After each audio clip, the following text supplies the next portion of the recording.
Good evening, Commanders. Welcome to Surviving Mars playthrough. We're actually gonna go ahead and reveal that we had our first Martian born. I don't know if you've ever had the colonists arrive on Surviving Mars, but there's a 10-day trial period where you can see if you can sustain life on this desolate planet. And if you do, there's a way to bypass that 10-day period where they determine whether or not you can have another passenger rocket or have more colonists arrive on the planet, is if you actually have a Martian born. And so we actually do that in this playthrough. And then, I don't know, I finally figured out how to increase comfort levels. Anyway, in the beginning of the video, you'll see a lot of the things that we repeat. These are multiple sessions of the game, and I also wanted to tell you, after this particular episode, the next set of videos, I think we have one more set of videos, one more video until we start playing from a saved file. So we're doing the 345% difficulty level. We have the sponsor of Space Y for inventors, and our location is 23 degrees south, 163 degrees west. And this particular map has a little bit less metals, but it has a bunch of water.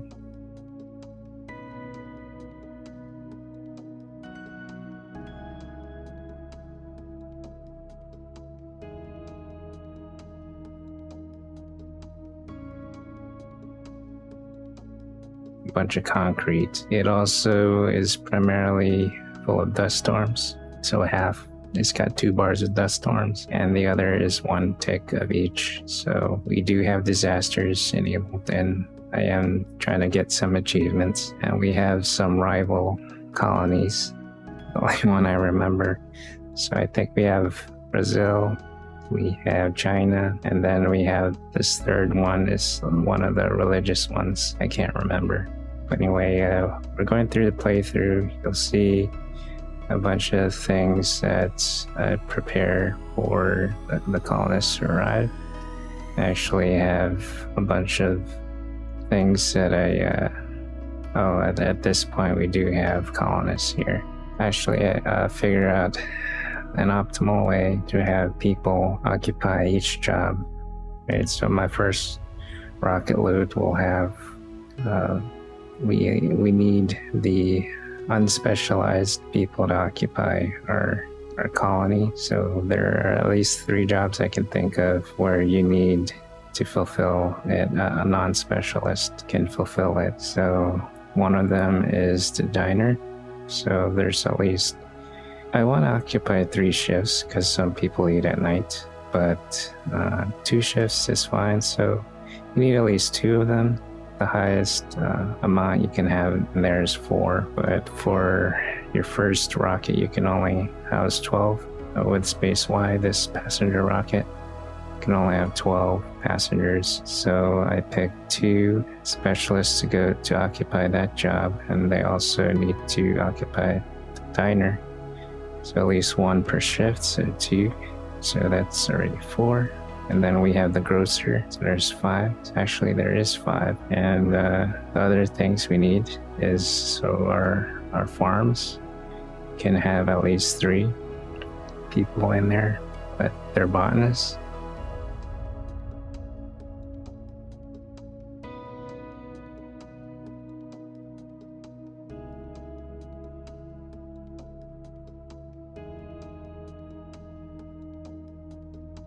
So now we're up to 8, right? 8. And now we need a clinic. So we need 2 medics to occupy 1 shift for the day and the afternoon. So we have 8, and then there's 2, that's 10. Now we have 2 more. So I want to have somebody in the polymer factory to start off the polymers. We don't have a bunch of that, so that's one of the resources. I can actually import it from Earth every so often, but the supply rocket is, I want to limit that, make it realistic where we're kind of watching our cash, right? We're watching our resources. I want to treat this as if we're actually people who want to save as much. You know, we are space-wise, and we are using reusable technology, reusable things, making things cheaper and faster. Well, in my head, that's what I believe we're doing. And our colony's name is Nez, by the way. I named it after myself because I'm that creative. But anyway, so what we need to have those 12 colonists, we need to make sure in this playthrough, I want to make sure I'm limiting the use of passenger rockets, so we'll only have supplies. The first two that I'll only have, so I'm gonna try to make a rule where I will have just a second passenger rocket after the first one, after the newborn comes in, because you'll need all the help that you can get after you have your first colonists settle. I did want to make a challenge where I only start with one passenger rocket, but I'll probably do that for the next challenge right after this series that I'm gonna start. Or leave me a comment if what do you guys prefer watching, because I know what I want to do, but I've tailored most of my content based on what you guys want to see, so you'll just let me know. And oh, by the way, this was an interesting thing that we had. One of the scenarios or scenes we had, it asked me if I wanted to sponsor someone's wedding, and as an inventor I had access to a bunch of fireworks, so I paid, I forget, it was like $50 million just to have fireworks for some guy's wedding. I thought that was a pretty cool scene. Anyway, so the point of this video is how to actually have Martian born. To be honest, it's all about comfort level. If you raise the comfort level enough, people will want to have children. That kind of makes sense in the real world too, or maybe in the real world it's a little bit more a little bit less restrictive than that, or less straightforward as that. But yeah, that's what you need to do. Comfort level, you need the basic necessities. So when I was first playing this game, I made a bunch of mistakes regarding the colonists, that I wanted to fulfill each need based on what they're asking for. Every time I clicked on the dome, it showed that they were missing social, they're missing certain service buildings, activities, shopping, things like that. So early on, I bought a bunch of buildings that I didn't even need. And because of that, I wasted a lot of resources, and also I wasted an opportunity to have specialized person occupy the space instead of just a bunch of random people occupying jobs that they don't need to. So there are basic necessities you need. Some of the buildings that I put in, and I also learned that you don't need a large dome or one of that basic dome. All you need is the micro dome in the beginning of the game. That's where I had the firstborn. So you don't need a huge building. The basic dome requires polymers, so it doesn't require that much maintenance.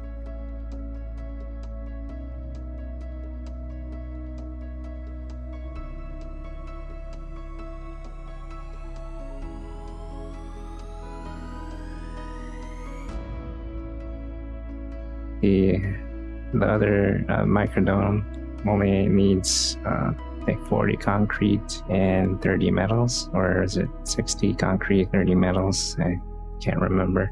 But there's less requirements, so that's all you need. And the basic buildings you need, the services you need is a hospital, a critical care unit, or their sanity, or if they're injured, people will visit, the colonists will visit, especially hypochondriacs, which I actually filter it out because I don't want them always having to visit the hospital. And then you need the grocer to fulfill the shopping requirement and their food.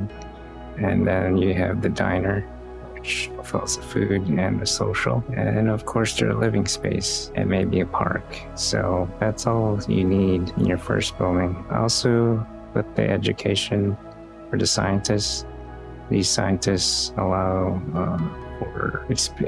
it helps expedite research, provides science points earlier on, which you do need research to be able to help progress further in the game, and that's one of the main things of this game. So here is our planetary view. We had a few people approach us for our previous playthrough, approach us for a trade route.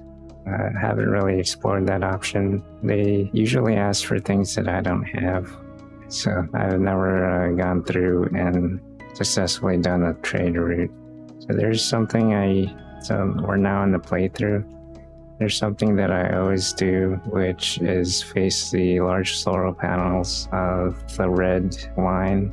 I face it up and down, or north and south, because I like having that uniformity. I believe if you face a solar panel in the southern part of the world, it allows for maximum coverage of light. At least that's what I was always taught. And I had a physics teacher who would talk about the solar panels, because a long time ago, before solar panels in homes became a thing, he's actually had solar panels installed in his home. He installed himself.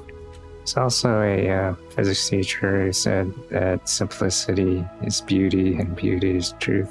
So I took that saying with me as part of structuring, I guess, my future stuff, how I think. I think about making things simple and working smarter, not harder, which is also a saying it's not my own, but it's definitely something good to practice. So here we are. I condensed the video as I promised in the previous thing. This was originally going to be an hour long.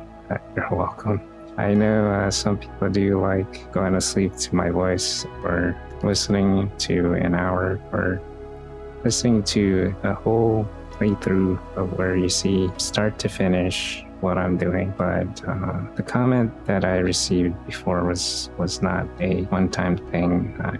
I do hear that comment before, that I tend to have videos that are a lot about just rambling and not too focused. I wanted to be more concentrated, especially since I've reached 1.4 thousand subscribers, or 1,400 subscribers. Thank you guys, by the way. I never thought that I could reach that level. Well, I've been doing YouTube for maybe over 10 years, but I never thought that I could reach that, being actively doing it nowadays. So it took me, I guess, the past 2 years of uploading consistently. I did every 3 days, and it worked out. I have now 200 videos. Not all of them are great. I kept the old ones that were bad, and there's some that I hid because they were really bad. The audio is indiscernible. Some of the stuff it's unbearable to hear because my microphone was pretty bad. But anyway, I told you guys I wasn't gonna ramble, but now I'm rambling. My apologies. So here we are.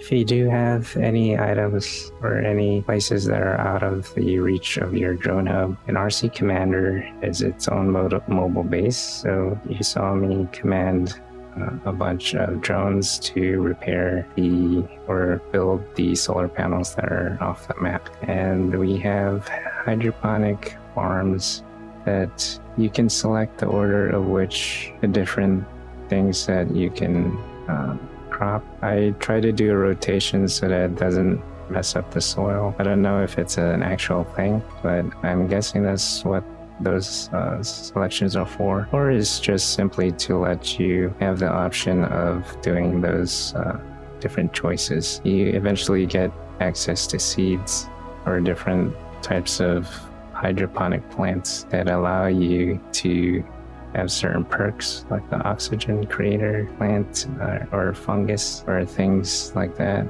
So if you occupy that space with botanists or specialists, they do have a performance perk. You'll notice you'll be able to output more crops than what's advertised, which is usually the maximum was 12 for the lettuce plant. But anyway, here we are. So we got our first newborn. I didn't want to play past the game once I got the newborn because it was pretty late. This actual playthrough was about 3-4 hours. I wanted to have, once I figured out how to raise their comfort levels, I pushed through and wanted to see if I could have another accomplishment. I didn't realize I was really close to creating a newborn Martian, or having a Martian newborn. So they do have the added effect of they'll never be homesick, and they just enjoy being on Mars because they're born there, right? They don't have any of the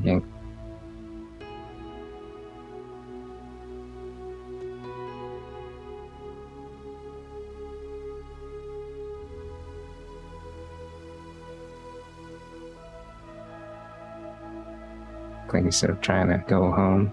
But maybe if one of their fields is lowered enough, they might go home. And I believe their sanity level also stays up regardless, and they're probably more immune to disasters because they were born around when they're happening, so they're less phased, I guess, desensitized. You know how when you're growing up and you're exposed to certain things later on in life, if you see it again, you're adapted to what's going on.